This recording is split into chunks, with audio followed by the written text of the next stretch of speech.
ริกไทยไงเย้ากองพริกไทยไงเย้ากองพริกไงเย้าตีพริกไงเย้าตีจะต้นผิวจาระกระเทียมจะต้นผิวจาระกระเทียมจะต้นเนี้ยจาระหอมแดงจะต้นเนี้ยจาระหอมแดงจะต้นนี้อจียจาระหอมใหญ่จะต้นนี้อจียหอมใหญ่เนียวที่หมกก็จาระพริกป่นเนียวที่หมกก็จาระพริกป่น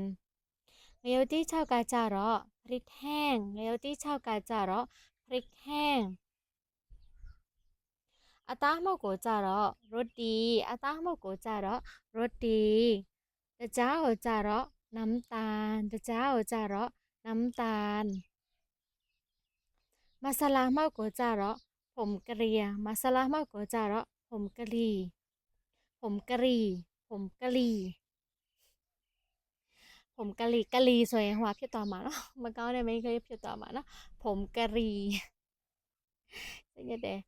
โอเคစနေမကိုကြတော့ผมขมิ้นစနေမကိုကြတော့ผมขมิ้น